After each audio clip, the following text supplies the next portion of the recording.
Conexão Unicinos. Apoio Bonjour. We give you fashion to be yourself. Olá, hoje é quinta-feira, 20 de junho. E você acompanha a Conexão Unicinos pela TV e pela FM 103.3. Inclusão digital. É o que oferece o projeto MouseKey, criado para facilitar a escrita e comunicação de pessoas com deficiência. No programa de hoje, vamos mostrar como a ideia vem auxiliando pessoas de vários locais do país. No estúdio, a gente conversa sobre os desafios de inclusão nos estudos. No quadro Toque Conexão, Camila Keu fala sobre os festivais de música que marcaram a época. E tem ainda a previsão do tempo para o Vale dos Sinos e todo o estado. Eu sou Rodrigo de Oliveira, jornalista da Unicinos FM. Eu sou Vanessa Ores, jornalista da TV Unicinos. Conexão Unicinos está começando agora. Fique com a gente.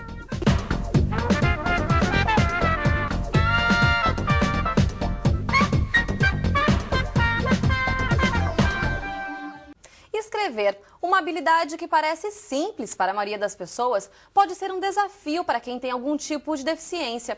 E foi pensando nisso que um morador de Esteio, que tem um tipo de atrofia muscular, criou um projeto que facilita a escrita e a comunicação para quem tem limitações. A ideia é recente, mas já atingiu cerca de 13 mil pessoas. E entre elas está uma adolescente de Gravataí. Confira os detalhes na reportagem de Priscila Gomes. Um objeto que para muitos parece comum, mas que pode abrir um leque de possibilidades para diversas pessoas. E uma delas é Ana. Com 14 anos, ela sofre de paralisia cerebral e, por isso, tem os movimentos comprometidos, o que dificulta os estudos. Mas, neste ano, a sala de aula virou um ambiente diferente.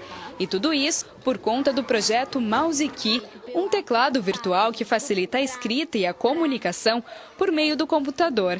A responsável por descobrir e utilizar a tecnologia com a adolescente é a professora Gisele. Ela usa dentro da alfabetização para ditados, né? Então eu faço a interferência com ela. Como é que a gente faz? Eu quero que escreva uma palavra.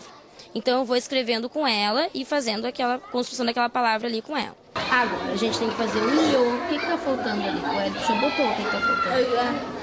O H e qual é o outro? Ana está no 3º ano do ensino fundamental e um dos sonhos é ser alfabetizada.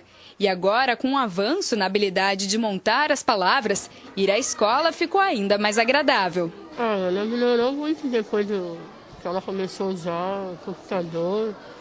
E antes ela não conseguia mexer, né? E agora com esse projeto, né? Ela está conseguindo mexer no computador. E ela gosta muito, né? Quando ela não mexe, ela reclama. E os pequenos não medem esforços para ajudar a colega nas atividades. E Brenda é um exemplo disso. Eu ajudo ela bastante, quando ela precisa assim muito, daí eu ajudo ela, porque daí eu peço a professora, daí ela deixa. Além da gaúcha Ana, o projeto já atingiu pessoas de outros países e também de vários locais do Brasil. Sandra, por exemplo, que é de Santa Catarina, enviou um depoimento para a nossa equipe através do Facebook. Ela e a irmã utilizam o MouseKey para escrever textos longos, já que em um teclado convencional elas encontram dificuldades. As duas enfrentam uma doença genética, que é chamada de atrofia espinhal progressiva, um problema que reduz os movimentos dos músculos. Cláudio, o inventor do projeto, tem a mesma doença. Quando criou a tecnologia durante o mestrado em educação, não imaginava que tantas pessoas seriam beneficiadas. Quando as pessoas começaram a fazer o download, começaram a usar e me enviar relatos, eu fiquei surpreendido com as inúmeras formas que ele poderia beneficiar. Então, tenho recebido relatos desde crianças que nasceram com síndromes e deficiência, relatos das famílias, né? Tipo, que o filho nunca tinha escrito, que nunca tinha ido para o colégio, que agora tem, né, essa possibilidade de escrever. Relatos de secretarias de educação de vários municípios de todo o país, né? Informando que essa tecnologia vai beneficiar até estudos domiciliares, estudos hospitalares. Devido à doença, ele vai perdendo os movimentos com o passar do tempo. E quando começou a sentir dificuldades para escrever, teve a ideia do mouse. Então, um dia, junto com meu irmão, a gente estava no computador e precisamos usar a calculadora do computador. Então veio a ideia, poxa, se tem um programinha que digita números, por que não que digita letras? Então eu fiz a primeira versão, teclado com as letras, que nem um teclado normal. Só que eu me dei conta de uma outra desvantagem. Quando a pessoa digita normalmente, ela tem 10 dedos. Mesmo que ela não tenha prática de digitação, normalmente ela usa pelo menos 2 os indicadores, que já dá uma vantagem. No mouse não tem 2 setas no visor, é só uma seta. Então pensei, bom, então eu tenho que botar botões que tenham, né, mais que uma letra. Diferente de um teclado normal, o projeto tem a família dos fonemas em torno de cada letra.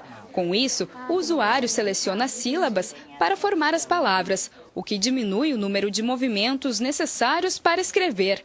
Um invento que é motivo de orgulho para amigos e também para a família. Eu curso pedagogia, então ele está sempre me auxiliando, sempre me ajudando. E é um aprendizado muito grande, é uma lição de vida que a gente tem, porque nós reclamamos demais, né? Qualquer pedrinha no nosso sapato já nos atrapalha. E ele não, ele te faz, tu vê N possibilidades, né? Adaptações. Então, assim, é muito gratificante tu trabalhar com o Cláudio. E acredito que esse invento que ele fez, ele não vai parar por aqui, porque ele já fez vários. E eu estou maravilhada com ele, com o apoio de todos, da Prefeitura de Esteio, da Secretaria, das faculdades, né? Então, eu tenho muito orgulho do meu filho. E para Cláudio, o sentimento é de satisfação. Uma sensação de meta cumprida, de saber que tu fez um curso de mestrado que tem uma utilidade pública, né? Que tem um fim proveitoso, que não é só mais um trabalho que vai ficar disponível só para quem trabalha com pesquisa, mas um trabalho que, né, ajuda a sociedade a pensar na inclusão, pensar na possibilidade da pessoa com deficiência, né, e no valor humano. O resultado do esforço pode ser traduzido na alegria de quem pode fazer uso do mouse-key. Além dela estar inserida, né, nessa nova tecnologia, porque para eles aqui, na verdade, o computador, mesmo que faça parte do dia a dia, para a educação é pouco usado, né? Então, além dela estar inserida, constrói a autoestima dela, porque ela mostra que ela é capaz, né, que ela pode usar uma coisa nova. O mouse-key foi doado ao governo federal, portanto, para quem ficou interessado em fazer uso do projeto, é possível encontrá-lo na página do Núcleo de Informática da Educação Especial no site urgs.br/NIEE. Bom, em cerca de 62% da população com 15 anos ou mais e que tem pelo menos algum tipo de deficiência não completou sequer o ensino fundamental. Os dados são do Instituto Brasileiro de Geografia e Estatística, o IBGE. Para falar mais sobre as dificuldades desse acesso e possíveis saídas, nós recebemos agora então aqui Luísa Carraveta, que é professora do curso de jornalismo aqui da Unicinos, também com a gente Adriana Alves, que é coordenadora do Laboratório Adaptado da Unicinos. Olá, sejam bem-vindas. Olá, tudo bem? Sejam bem-vindos à Conexão. Professora, a senhora está aqui como convidada da gente porque a senhora já passou por várias experiências, digamos assim, com alunos que tinham algum tipo de deficiência e recebeu esse desafio, então, de proporcionar que essa inclusão, que esse estudo ele fosse 100%. Eu na verdade, nunca tinha trabalhado com alunos cegos, né?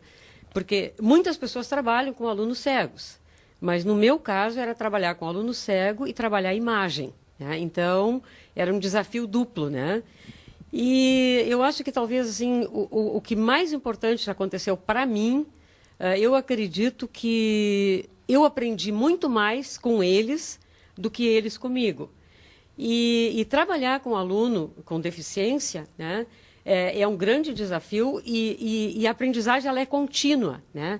A gente tem que se abrir para esse aluno, tem que ver o que ele precisa, como é que a gente vai trabalhar e, principalmente, tratar o aluno como se ele fosse normal, exatamente como a gente trata os outros, né, para que ele se sinta incluído dentro do processo. Eu acho que isso é o mais importante. Bom, e a Adriana aqui, ela acompanha a realidade do laboratório, né, que temos aqui na universidade. E quais são as maiores dificuldades de uma pessoa com deficiência aqui na universidade?